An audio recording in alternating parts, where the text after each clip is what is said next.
following is a paid program and does not necessarily reflect the views or ideas of the staff or management of KWSH or the 110 Broadcast Group.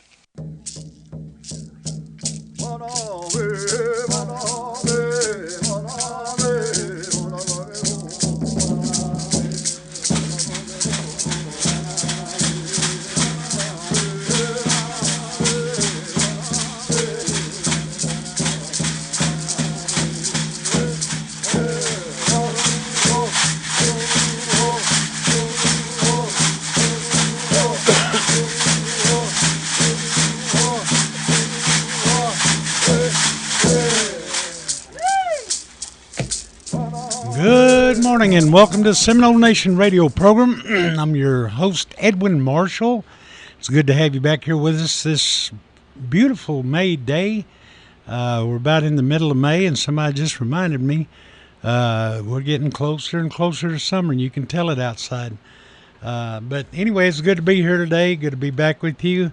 Ordinarily, I'm joined in here by either Bo Whitekiller, who's director of the Seminole Nation Communication Department, or Mr. Joe Kuhn. Joe is the director of the language program. Joe has got another obligation, and so does Bo, so I'm kind of here, except I found a stand-in, Mr. Delaney Pennock. Good morning, Delaney. Good morning. How's it going? I'm hitting my head, Yeah, Delaney is one of our teachers, language teachers at the language program, and of course Jeremy's back there behind the camera and the recording equipment, but it's good to have them with us. And Delaney school's almost out of Varnum, isn't it? Yeah, a few more days. I think they're finishing up with their tests this week, so then they'll graduate and get on out of there. You know, a lot of schools are graduating this week. Some have already graduated last week, and I know at Wetumpka they're out of school and now, and all the kids are just running around all over the place. Yeah. Best time of the year for them. Yeah. Well, anyway, it's good to have you here with us, Delaney. Man, I'll tell you what I'm saying. I told you it got hot a while ago. I had to stop by the Seminole Quick Pick. Brenda and the ladies over there, they got some good cold drinks, so they're always accommodating. By the way, Brenda told me that as you're listening to this radio program, the first Seminole tribal member that walks in there this morning after I announce this will get a free 30-ounce soft drink, courtesy of Seminole Quick Pick. So, wait for us to leave. Wait, Jeremy. Anyway, I want to thank those ladies. Very accommodating, very good place to go and get my soft drinks. That's where I go. Yeah. But anyway, we got a guest in the studio this morning as well, Mr. Dave Littlewind. Good morning, Dave. Morning. Dave is the chief of the Seminole Nation Lighthorse Police Department. We're going to be talking to him in just a few minutes, but real quickly, Dave, how long have you been there at that position? Been there about 8 months now. 8 months? Yes. Well, it's good to have you on board. Well, thank you. My first time meeting you, but seems like a very, very pleasant fellow. That's a good thing for the first time meeting you, right? Good impressions. Yeah. I'll tell you what, real quickly, let me go over the church meetings for this coming weekend in the Creek Seminole, Muskogee Seminole, Wichita area. First of all, Arbika Baptist Church over near Waletka. Big Arbor Baptist Church over near Eufaula, Hickory Ground number 1, that's over near Henrietta, High Springs, Okemah, and High Springs, Kanawha. Also Hilltop Presbyterian Church, as well as Little Casita, Middle Creek number 1 over near Lamar, New Arbor, that's over by Eufaula, and Rock Springs, Anadarko, Rowell Community Baptist, that's over near Henrietta, Seminole Baptist, and that's between here and Kanawha. Also Salt Creek Baptist near Wetumpka. Both Snake Creeks number 1 and number 2. Trenton Baptist Church, and that's near Hanna. Vian Creek Baptist Church near Vian. And Wegawa Baptist Church, and that's near Sand Springs, Oklahoma. So as far as you can see, we got church meetings this weekend. If you wanted to go out and visit one of those, I'm sure they'll be glad to have you as a visitor. And being it's their 4th or 8th Sunday, there'll be dinner on the table, I'm sure. It's always good to go to those. All right. We have the OAP, the Older Americans Program, which is located in the Senior Citizens Building in Wewoka. The menu for this week.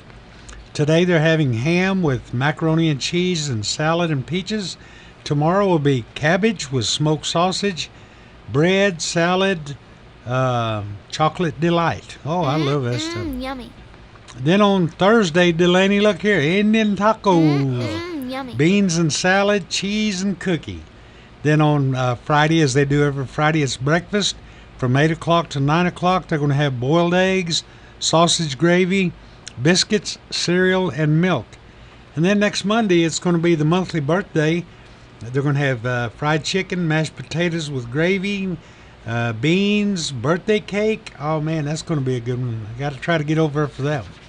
So that's at the OAP program in Wewoka, located in the Senior Citizens Building. Okay, we got job openings with the Seminole Nation. First of all, we have a full-time position for a child advocate. That's with the court system. Also have a full-time position of the Computer and Information Systems Manager. That's in IT. That's full-time. The lieutenant, lieutenant in Lighthorse. Is that right? Littlewind? Chief Littlewind? And that's a full-time position. Yeah, Lighthorse. Also, a math tutor in the admin. That's open until filled, but it's a part-time position. Also, an outreach coordinator in the food distribution program. That's a full-time position. A program development officer with the administration. That's a full-time position. Also, a program nurse with the diabetes program. That's a full-time position. And a working foreman with the maintenance department, and that's a full-time position. So we got a lot of job openings with the Seminole Nation. You might come over here and check on those. You may find a job that's very well suited to you. Okay. Hope in the administrative office is requesting any stories or information about the history of Seminole Nation Days.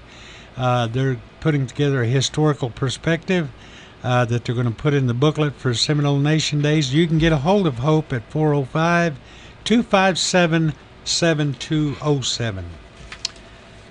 All right, coming up on the 17th, what is that, Friday? There's a Free Wills and Estate Planning Workshop at the Senior Citizens Building in Wewoka, formerly the OAP building. And that's going to be from 10 o'clock to 3 o'clock, and that's with Oklahoma Indian Legal Services. All these services are free to Native Americans, so if you're interested in getting a will or estate set up, and you're an elder with the Seminole Nation or any Native tribe, actually, you can call Norma Barnes at 405-943-6457. That's 943-6457, extension 116 for information and to get an appointment. All right. Looks like we've got a summer field school. It's a 2-week camp at the Miccosukee Mission, and this is a historic preservation office is seeking students who want to know Seminole history and gain knowledge in archaeology, history, anthropology, forensics, wildfire science, ethnobotany, GIS, GPS mapping, culture, and astronomy. Wow, that's a lot of good stuff there. A 2-week camp.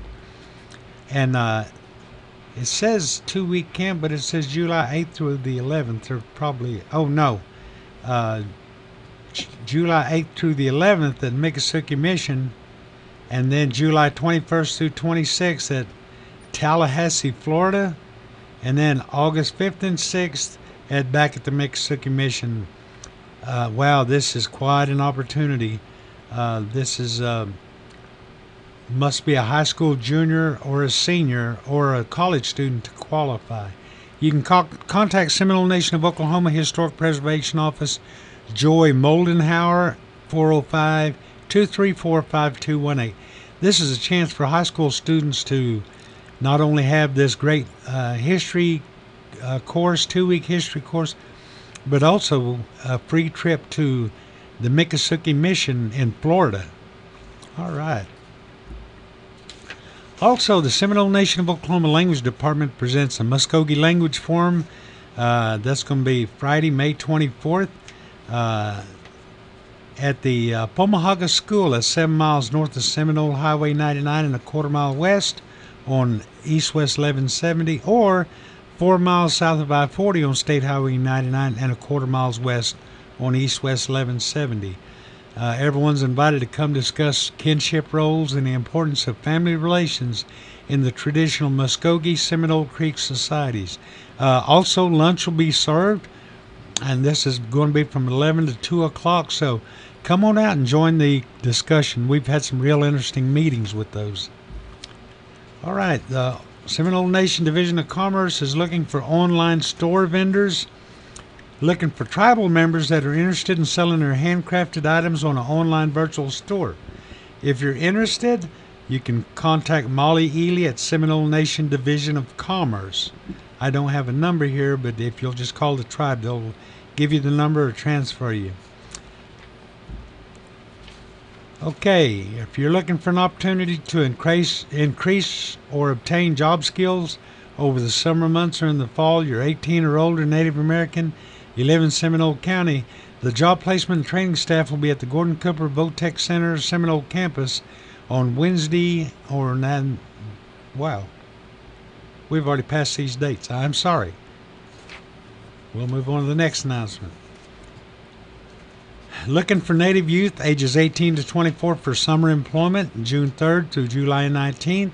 Applications are now being accepted until May the 17th, this Friday. There's limited spaces. It's the old summer youth program that I used to work in is what it is, and you can get an application at the WIOA office with Emma Wesley Harjo. That's at the old bingo hall at the Mexican Mission, or you can call her at 405-234-5252. For adults going to summer school and needing help paying for books, they can also help you with $300. Contact WIOA program at the old bingo hall to pick up an application. All you need is to bring proof of your college enrollment and a copy of your class schedule. Once again, you can call Emma Wesley Harjo, the director, at 405-234-5252. Seminole Nation BCR Commission is pleased to announce that they'll be open the last Saturday of each month from 9 to 1. The next one will be May the 25th. It's Saturday from 9 to 1, and for those people that can't get out during regular business hours to either get their title, automobile title updated, or to get a new title, or to get a car tag. But you can go out there on Saturday, the last Saturday of each month from 9 to 1. All right, 2019 Summer Youth Diabetes Prevention Camp. These must be between 10 and 15 years old, Native American. You must complete a one-page essay in order to be considered for the prevention camp. For more information, the camp dates are June 25th or June 28th. So for more information, you can call them at 405-234-5274. Okay. Diabetes program is also looking for 5 Native youth applicants between the ages of 8 and 12 years old to attend the 18th Annual Youth Preventing Diabetes Camp, June 10th through 14th. If you know anyone who'd like to attend, fill out all the forms on the application as soon as possible. Deadline to turn it in is May 24th. So you can get with the diabetes program at 405-234-5274. Seminole Nation CHR is having a blood drive Friday, May the 31st from 9 o'clock to 1:15 at the Seminole Nation Dialysis Center lobby. To schedule an appointment, call Julie Babb at 405-234-5244. And coming up real soon, the 2019 Senate Indian Schools Annual Reunion, and that's going to be held at Wyandotte Cultural Center located on the old Seneca Indian School campus. They invite all alumni, former staff, friends, and family to attend. Also coming up on the 18th, that's, I believe, this Saturday, a 5K 1 mile fun run walk. It's an annual Jennifer Burchett Memorial 5K 1 mile fun run and help bring awareness to stroke prevention. That's going to be at the downtown Seminole Municipal Building. Registration starts at 7. and the fun run and walk starts at 8 o'clock. The 5K starts at 8:15. So you can call 405-257-7534 to pre-register. I believe I did it. I got through all the announcements. Did it in 15 minutes. Hayo nagyokkiski at no made mobe shianeji died unga chimaneji died sonawad mome hili mavu hejibit ya ahongat ka shirimbona honga ahongat ka zimaya mo mades mahwikit slishin sogusi des kitla ziaznad ma lakadundu idundur marowi ba mabo hejaksad. Hey, listen, we're going to take a little short break here and listen to Highlights from the Nation with Jeremy Fultz. It's Stongo Seminole. This is Jeremy Fultz with Highlights from the Nation. The Language Department has its quarterly language forum coming up next Friday, May 24th, at the Pomahaga School grounds north of Seminole. Clan relations will be discussed and lunch will be provided. So, with our special guest today, Chief Littlewind, and in an attempt to promote our language, here's language teacher Delaney Pennock with the short PSA about buckling up before you drive. And that is your Highlights from the Nation. Mado jiga jiga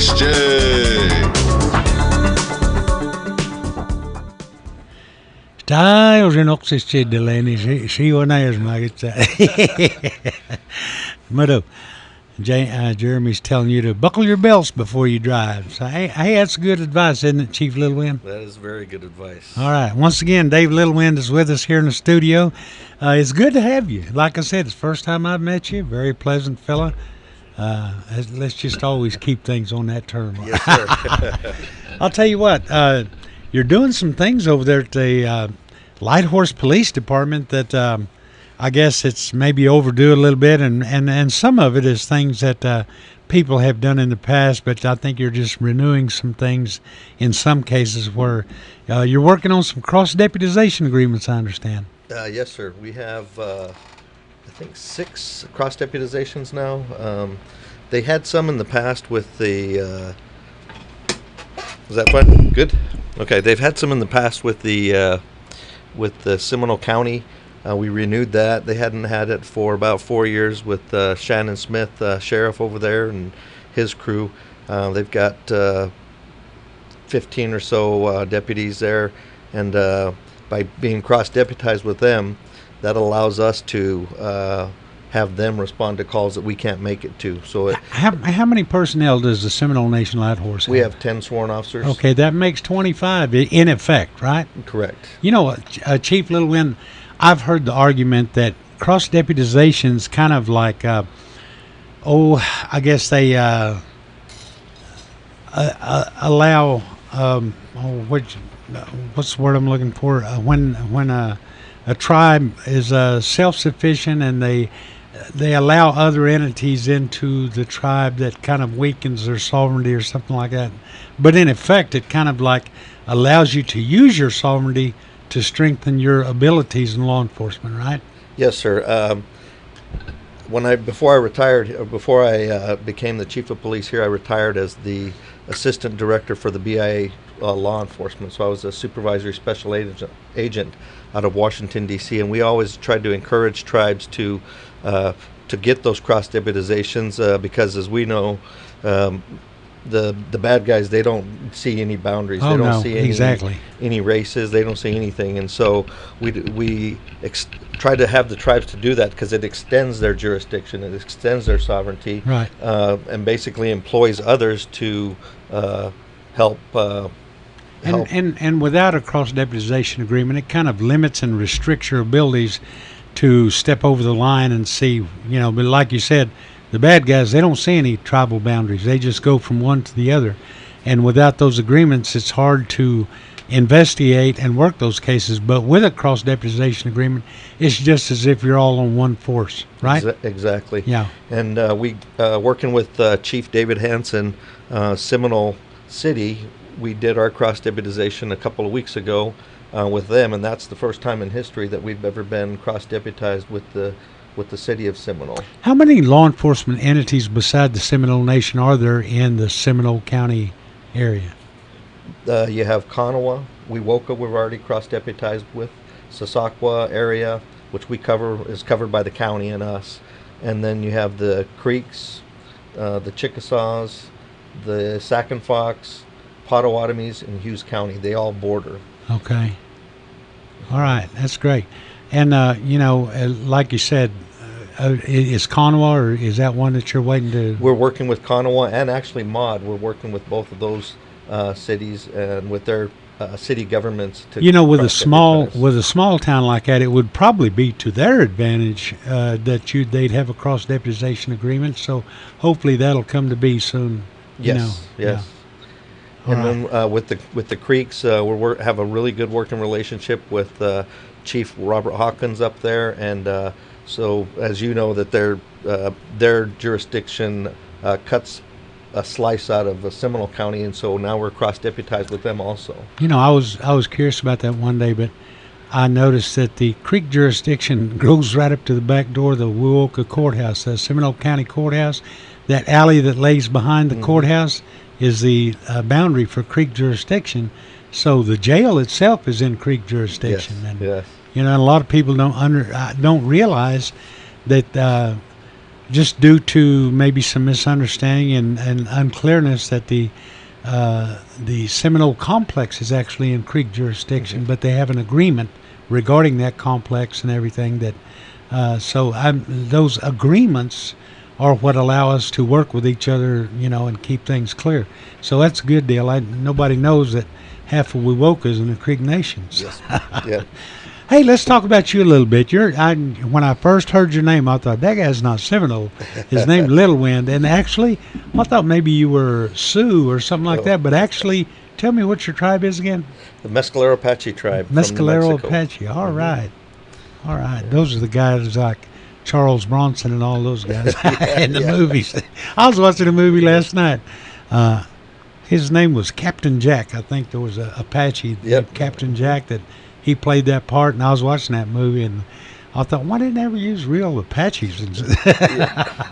Yeah. Well, tell me a little bit about where you come from. Well, I started in law enforcement back in 1990. I was a tribal police officer, and then went to the BIA to my own reservation, and then I went to drug enforcement for several years, almost 8 years, 7.5 years, and then with the Inspector General's office out of Washington, D.C., and then did 11 years there, and that was a satisfying part of my career because I got to go after public officials that were corrupt, and there's a lot of corrupt public officials in D.C. Oh, surely not. So it was a target-rich environment, as we called it, and my last bit of work with the Inspector General's office, I got to lead the criminal task force on the Gulf oil spill criminal investigation. Mm-hmm. We had 40 agents down there from 7-8 different agencies, and we led that criminal investigation. So that was probably one of the highlights of my career. And then I had some friends of mine that were in D.C., and they were trying to build up the BIA law enforcement and coaxed me into coming back to Indian country law enforcement, and so I spent my last 4 years as the head overseeing the law enforcement and corrections for BIA and tribal law enforcement. Federal law enforcement in the aspect of the Bureau of Indian Affairs, it's basically similar to the FBI operations in that the jurisdictions of the federal law enforcement, the BIA, is like all over Indian country. Correct. Yeah. Correct. I remember a time when the Seminole Nation, when they didn't have their own law enforcement agency, and we had BIA police here. They were, I think they were headquartered here in Seminole. And, we had quite a few BIA officers here.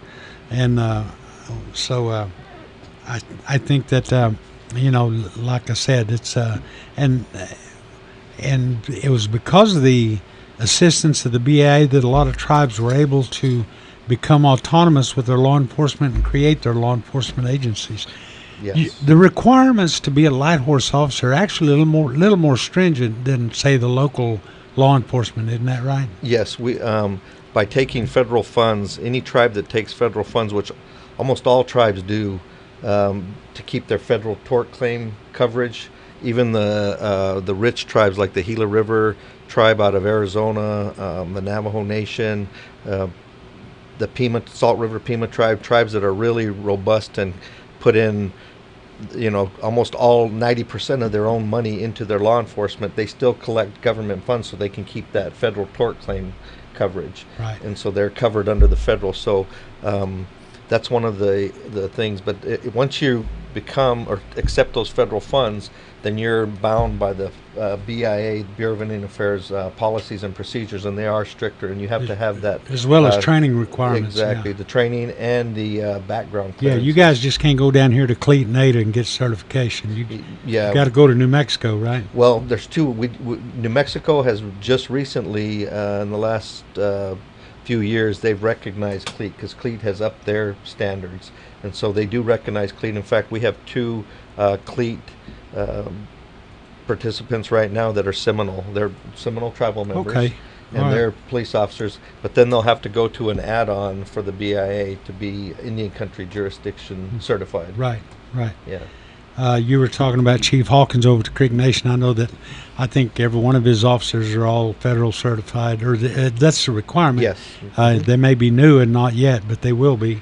Within a year, they have to become federal certified. I know that you're talking about the funding that is received by these law enforcement agencies. I know that I'm Creek, and I'm pretty familiar with the Creek system, and we've really, not only our tribe but our communities within the tribe have really benefited a lot because our tribe, because the size of our tribe, gets a substantial amount of funding, and they have a lot of operations within law enforcement. I even noticed that they've got a dive search team. They got boats and they got things like that. And they do a lot of different things. And then they get like tons of equipment, new vehicles and new personal body armor, technology. They get all that stuff. And eventually they have to renew that equipment and stuff, so the local communities are able to benefit. I know a lot of communities in the Creek Nation are able to benefit by getting the cars, police cars and things like that. Our Wetumpka has, and the same way with the firefighting equipment, and things like that. So, law enforcement in these tribes is a good thing. Yes. You don't just ride around and look official. You got a lot of responsibilities.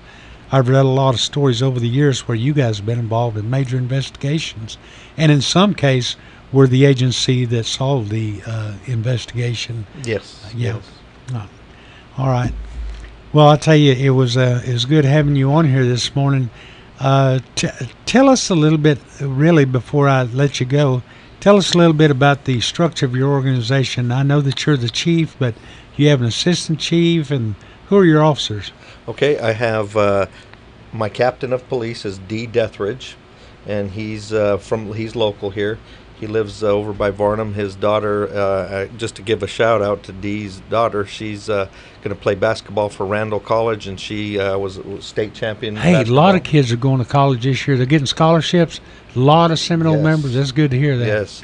So, and then my lieutenant just left for the county for their retirement program, and so as you mentioned in the announcements, our lieutenant position's vacant, and then we have two Seminole tribal members that are going to the academy right now, Aaron Osborne and Cheryl Fills. Cheryl is the great niece of Fanny Harjo, who's a council representative for the Seminole Nation, and she's doing very good. They're both doing awesome. When you were talking about the Deathridge, very well-known family in the Seminole Nation.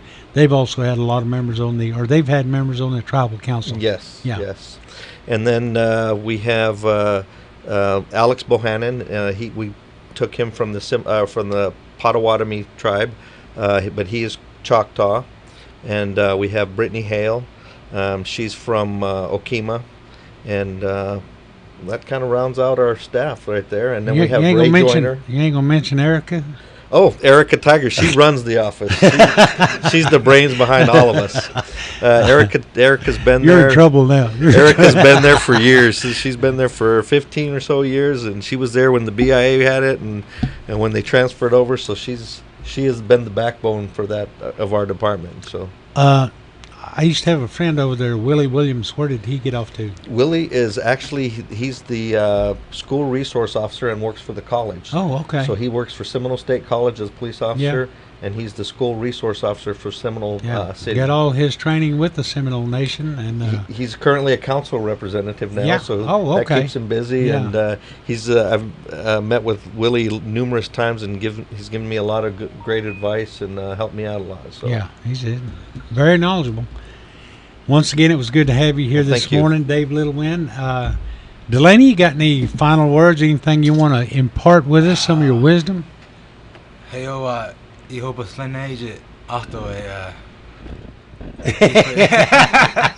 Still not make I know it. Tiwana lega. Iho pasleneje ando je. Hi, Joe. I let no mara isho ya ando de. Shalafki hozano. Okay, Joe, I know you're listening out there, so hey, that's another session of Seminole Nation radio program. It's good to have you with us. Moment, haram tazak hangin agis kijo fonga rahai jo webo mabo he zagatche maro zige zagische.